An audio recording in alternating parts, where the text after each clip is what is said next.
최초 대출입니다. 근데 막상 알아보려고 하면은 바로 머리 아파지는데요. 디딤돌, 보금자리론, 생애 최초 주담대 다 비슷해 보이는데 뭐가 다른지도 모르겠고, 누구는 무조건 쓰라고 하고 누구는 잘못 쓰면 망한다고 합니다. 그래서 오늘 이 영상 하나로 딱 정리해 드리겠습니다.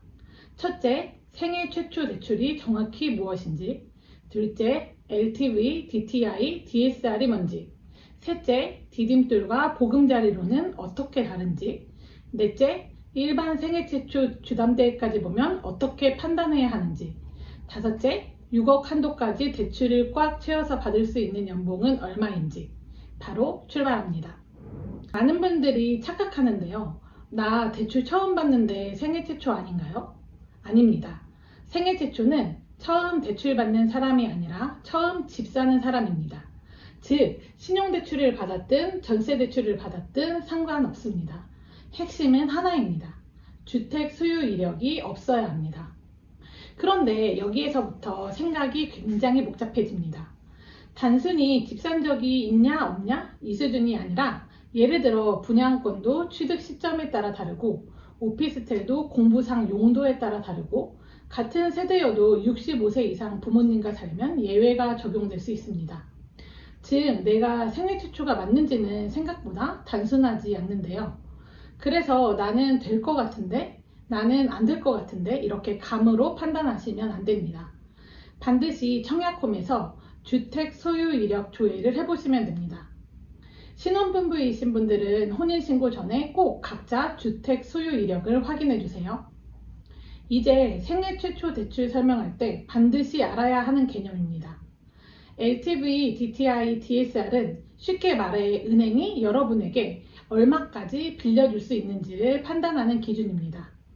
쉽게 말해 LTV는 집 자체를 보는 기준, DTI는 이번 집의 대출을 보는 기준, DSR은 내 전체 대출을 보는 기준입니다. 말이 어려우니까 예를 한번 들어볼게요. 여러분이 친구한테 돈을 빌려준다고 생각해 보세요. 친구가 말합니다. 나 5억짜리 집 살 건데 3억만 빌려줘. 진짜 그 집 5억짜리 맞아? 이 말은 내가 3억을 빌려줬을 때 나중에 이 집을 팔면 내 돈을 돌려받을 수 있나? 예를 들어 집값이 5억인데 3억을 빌려주는 거면, 그래, 나중에 이 집을 팔라도 내 돈 3억은 어느 정도 회수할 수 있겠네. 이게 LTV, 집값 대비 얼마까지 빌려줄 수 있느냐입니다. 그 다음은, 근데 너 월급은 얼마야? 여기서는 집이 아니라 그 사람 자체를 보는 건데요. 집값이 5억이고 담보가 괜찮아 보여도 정작 이 사람이 버는 돈이 너무 작으면 문제가 되겠죠. 예를 들어 월급이 200만 원인데 이 집 대출 갚는 데만 300이 나간다? 그건 말이 안 됩니다. 그러니까 이 집을 사면서 새로 생기는 대출을 네 소득으로 감당할 수 있냐? 이거를 보는 건데요. 이게 DTI입니다. 이번 집 사면서 생기는 대출이 소득 대비 감당 가능한가를 보는 거죠. 근데 너 차 할부 있지? 신용대출도 있지? 마통도 있잖아. 여기서부터는 더 현실적으로 들어가는데요. 이번 집 대출만 놓고 보면 버틸 수 있어 보여도 이미 그 사람 자체가 차 할부도 있고 신용대출도 있고 마이너스 통장도 있으면 실제로 감당되는 수준이 다를 수 있겠죠. 즉, 새로 받는 집 대출만 보지 않고 내가 이미 가지고 있는 모든 빚까지 합쳐서 버틸 수 있냐를 보는 게 DSR입니다. 즉, 정리하면 LTV는 이 집을 팔면 내 돈을 회수할 수 있겠냐를 보는 거고, DTI는 이번 집 대출을 네 월급으로 감당할 수 있어?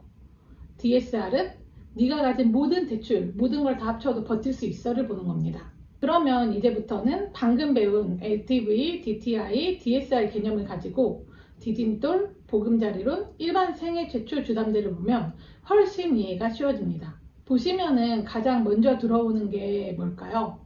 디딤돌은 금리가 가장 싸죠.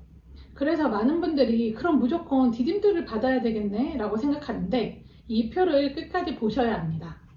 디딤돌은 쉽게 말해 친구가 금리는 싸게 빌려줄게, 대신 너 조건은 빡빡하게 물게 하는 구조입니다. 그래서 연봉도 보고 자산도 보고 사려는 집가격도 봅니다.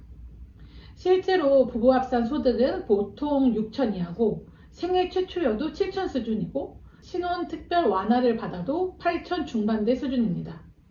순자산도 5억 초반이야. 주택가격도 5억 이하죠. 즉 가장 싸게 빌려주지만 아무나 빌려주진 않겠다는 구조예요. 반대로 보금자리로는 디딤돌만큼 싸게는 못해주는데 조건을 좀 덜 빡빡하게 볼게 하는 구조인데요. 그래서 이 집값 제한도 6억까지 늘어나고 대출 한도도 4억 초반대까지 열립니다. 즉 디딤돌은 안 되는데 보금자리로는 되는 분들도 꽤 많습니다. 그리고 일반 생애 최초 주담대는 조건은 덜 붙게 대신 금리는 더 받을게. 그래서 소득 제한도 거의 없고 주택가격 제한도 없습니다. 즉 좋은 자산에 들어갈 수 있는 선택지가 가장 넓어지죠. 여기서 진짜 중요한 건 은행이 어디까지 보느냐입니다. 디딤돌과 보금자리로는 이번 집 대출 위주로만 볼게. 즉 DTI 60%입니다. 반면 일반 주담대는 차 할부, 신용대출, 마통, 네가 가진 전부를 볼 거야. 즉 DSR 40% 수준인데요. 그래서 정책대출은 생각보다 대출이 꽤 나오는 경우가 많습니다. 반면 일반 주담대는 연봉이 높아도 체감상 훨씬 빡세게 느껴지죠. 디딤돌은 가장 싸지만 가장 빡빡합니다. 보금자리로는 그 중간이고 일반 주담대는 가장 비싸지만 선택지가 가장 넓습니다. 그래서 중요한 건 내 상황에서 어떤 대출이 가장 좋은 자산을 살 수 있게 해주느냐인데요. 많은 분들이 이렇게 생각합니다. 그러면 제일 싼 금리로 사면 되는 거 아니야? 근데 생각해보세요. 디딤돌은 보통 5억 이하고 보금자리로는 6억 이하인데요.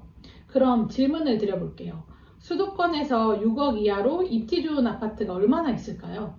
물론 있습니다. 하지만 선택지는 확 줄어들게 되죠. 즉 대출에 맞춰 집 사는 순간 자산 선택지가 줄어듭니다. 그래서 집이 애매하면 오히려 일반 생애 최초 주담대가 더 나은 선택일 수 있습니다. 많은 분들이 바로 이렇게 반문하는데요. 그래도 일반 주담대는 금리 비싸잖아요. 맞습니다. 그래서 제가 실제 은행원에게 확인해 봤는데요. 현재 기준 일반 생애 최초 주담대 금리는 대략 3% 후반에서 4% 중반대 수준입니다. 디딤돌이나 보금자리론보다 보통 1% 내외의 차이가 나는데요. 예를 들어 대출 4억 기준 금리 1% 차이면 월 차이는 대략 30만원 수준입니다. 물론 적은 돈은 아니죠. 하지만 외식 몇 번 줄이고 배달 음식 조금 덜 시키고 옷쇼핑 한두 번만 참아도 충분히 커버 가능한 수준입니다. 그런데 그 비용 아끼겠다고 입지 차이 나는 자산을 포기하면 수년 뒤 자산 차이는 훨씬 크게 벌어질 수 있습니다. 즉 제가 말씀드리는 건 금리를 보지 말라고 하는 게 아니라 금리만 보고 의사결정하지는 않으셨으면 좋겠습니다. 일반 생애 최초 주담대를 하게 되면 첫 번째, 정부가 먼저 제한합니다. 수도권이나 규제지역 주담대는 현재 총액 6억 제한이죠. 즉 아무리 연봉이 높아도 정부가 먼저 여기까지만 빌려줘 라고 이렇게 라인을 그어 놓은 겁니다. 두 번째, 그 안에서 이제 은행이 소득을 봅니다. 정부가 최대 6억까지 가능이라고 했어도 아무나 6억을 다 받는 게 아닙니다. 왜냐하면 은행은 여전히 DSR, 소득심사를 보기 때문입니다. 많은 분들이 궁금해 하는데요. 그래서 6억 풀 대출을 받으려면 연봉이 얼마 필요하냐? 대략적으로 보면 부부 합산 세전 1천만원 내외는 되어야 규제지역 기준 6억 한도까지 접근 가능한 경우가 많습니다. 다만 이건 기존 신용대출이나 차량 할부 등 다른 부채가 거의 없다는 가정입니다. 실제로는 신용대출, 마이너스 통장, 자동차 할부 등도 전부 DSR에 반영되기 때문에 상황에 따라 1억 이상 필요할 수도 있습니다. 즉 정부가 6억을 열어줬다고 다 받을 수 있는 게 아니라 그거 받을 소득과 부채 구조가 되어야 합니다. 세 번째, 그 안에서 내가 감당 가능한지 확인을 해야 되는데요. 정부가 된다, 은행이 된다, 이게 내가 받아도 된다는 뜻은 아닙니다.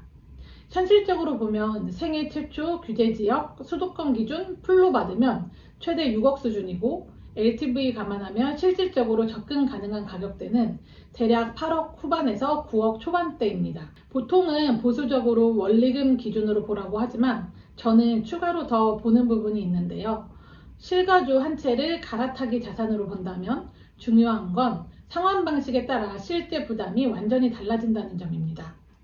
주담대는 보통 원금균 등, 원리금균 등, 만기 일시상환 등 이렇게 세 가지 구조가 있는데, 즉 같은 4억 대출이어도 어떤 방식으로 갚느냐에 따라 월 부담이 달라지게 됩니다. 그래서 계약서에 명시되는 상환 방식을 반드시 먼저 확인하셔야 합니다. 그리고 월 상환액, 총이자, 만기 상환 조건 이 세 가지를 비교해서 내가 감당 가능한 수준이 어디까지인지를 판단하셔야 합니다. 저는 개인적으로 실거주 한 채를 갈아타기 자산으로 본다면 이 구조를 이해한 뒤에 이자 부담 중심으로 보는 것도 충분히 전략이 될 수 있다고 봅니다. 왜냐하면 대부분은 30년을 들고 가는 게 아니라 가격이 오르면 더 좋은 아파트로 갈아타기 때문입니다. 여기 실제로 보면 불과 3년 전 비슷한 가격대였던 두 아파트인데요. 현재 한 아파트는 20억을 넘겼고 다른 아파트는 아직 10억 초중반대에 머물러 있습니다. 둘 다 당시에는 비슷한 예산으로 살 수 있었습니다.